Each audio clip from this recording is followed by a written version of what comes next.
Deep Dive Podcast by the Boca Tribune. Okay, let's dive right in today because the news is pretty staggering. We're talking about the White House East Wing. Yeah, not just plans anymore. Actual demolition. Exactly. For months, we followed the story about President Trump's new ballroom concept, but suddenly it's not a concept. Heavy machinery is there. It's happening. It really is. We're looking at the full demolition, happening fast, of a really significant part of the White House complex. So our mission today is to unpack this using the sources. We need to understand the scale, the cost, which is spiraling, and these huge questions about protocol and oversight that have just exploded. And it's all driven by this vision for a new, enormous ballroom that President Trump has been pushing. It's a major, major moment in White House history, architecturally speaking. Okay, so let's start with the physical reality. Monday, October 21st, that's when it really kicked off, right? What actually got torn down first? They didn't waste any time. The first areas hit were pretty crucial. Offices for the First Lady and her staff, also a theater, and significantly, the visitor's entrance. You know, the formal entrance often used for foreign dignitaries. Wow. So key functional parts of the East Wing basically shut down almost instantly. Pretty much. The East Wing, as people knew it, well, it stopped existing operationally almost overnight. Which immediately brings up this major contradiction we saw in the reporting, because President Trump initially said something quite different, didn't he? He did. His initial pledge, widely reported, was that the project would not interfere with the landmark building. That was the line. But then demolition starts on the entire wing and the story changes. Completely. Once the work began and it was clear it was a full teardown, his explanation shifted. He said basically, in order to do it properly, we had to take down the existing structure. Which makes you wonder, was the initial plan just wrong? Or was this always the intention? It's hard to say. It suggests either a massive miscalculation in the initial planning or perhaps that the full demolition was the goal all along, just maybe not stated up front. And the administration quickly backed this up officially. We saw reports quoting an official confirming the entire East Wing as being, quote, modernized and renovated to support the ballroom. With demolition expected to wrap up super fast, like within 2 weeks. Yeah, and Trump himself posted on Truth Social, using that same language, fully modernized, and promising it'll be more beautiful than ever.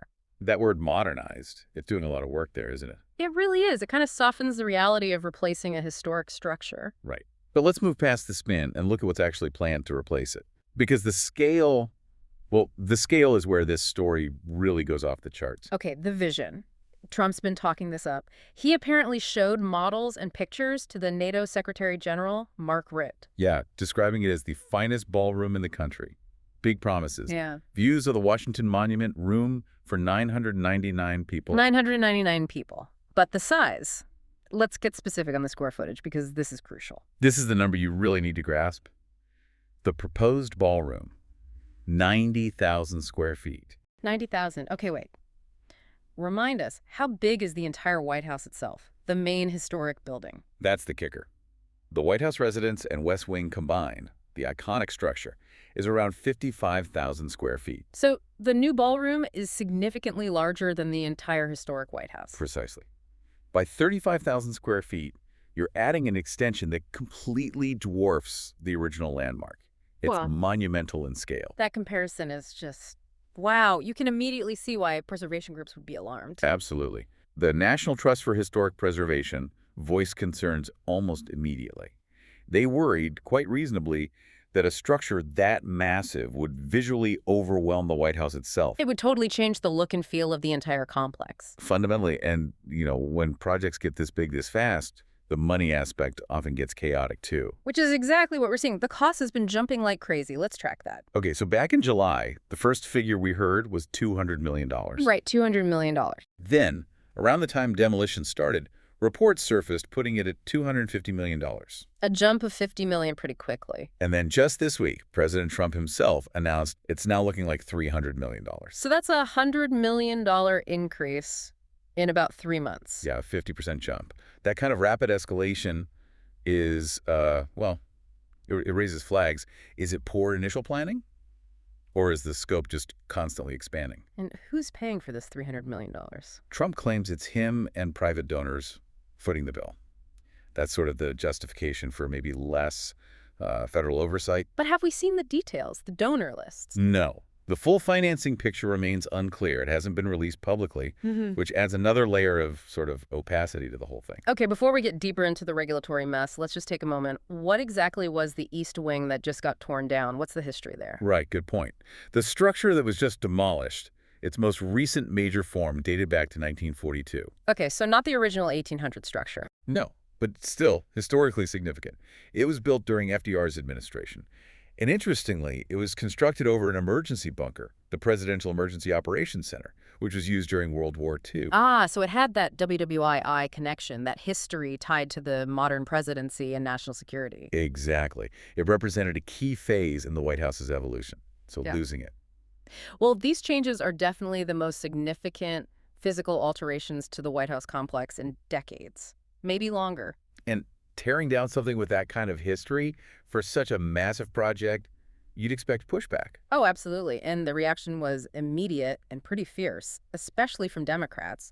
Reports called it an angry outcry. Any specific examples? Yeah. Senator Angus King, who's an independent from Maine, didn't mince words. He called it a desecration of the White House. A desecration. And also a betrayal of his obligation to safeguard our history and heritage. That's pointing directly at the president's role as a steward. Strong language. How did the White House respond to that kind of criticism? They largely dismissed it. The line was that it was just manufactured outrage, trying to frame it as purely political. But it wasn't just politicians, was it? We saw reports about ordinary citizens reacting too. No, definitely not just politicians. There was this one quote that really stuck with me from a woman named Sarah Kavanaugh, 59 years old, from Maryland. What did she say? She came down to actually witness the demolition, and she told reporters she felt like putting a bouquet of flowers for a memorial. Wow. That really captures a sense of loss, doesn't it? A connection to the building itself. It does. It shows that for many people, this isn't just about politics or architecture. It's about shared history being erased. Which leads us perfectly into the really messy part, the regulatory side.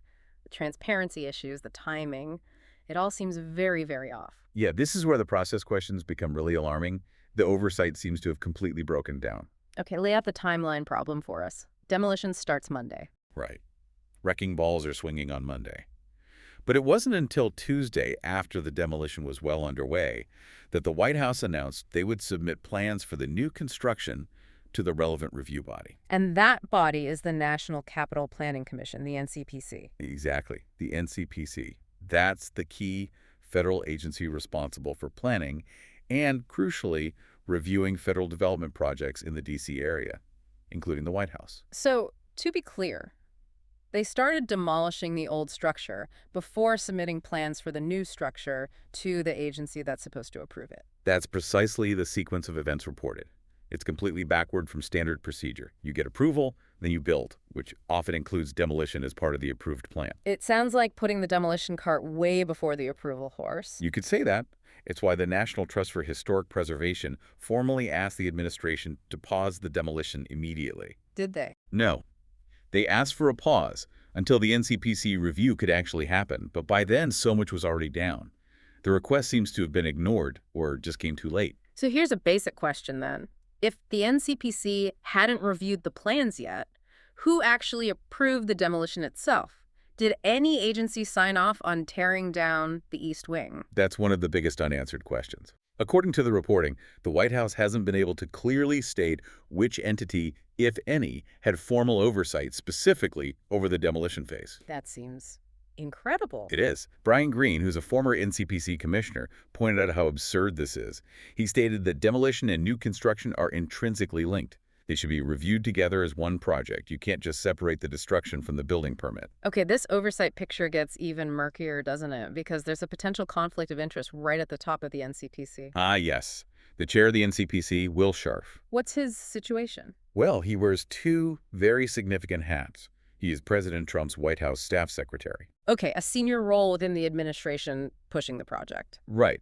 And he is simultaneously the chairman of the National Capital Planning Commission, the supposedly independent body tasked with reviewing this very project. That seems like a massive conflict of interest on its face. How does he defend that? Scharf has pushed back. He maintains he wasn't involved in the initial planning stages of the Ballroom project. He insists he takes his NCPC duties very seriously. Did he say he'd recuse himself? No, quite the opposite. He explicitly stated he believes he has the ability to vote against the project if he dislikes it, even though he works directly for the president who wants it built. Okay, but practically speaking, the East Wing is mostly gone now. So what power does the NCPC review actually have at this point? That's the million-dollar question, isn't it? Or maybe the $300 million question. Scharf estimates the review process will take about 3 months. Yeah, okay. It'll involve, he says, at least 2, maybe 3 public meetings where people can comment. The demolition is already done. What are they reviewing? Plans for a building on an empty lot. Essentially, yes. And that's the core problem highlighted in our sources. Any real effort to stop or significantly alter the project now faces this huge hurdle. The historic structure it replaces is already gone.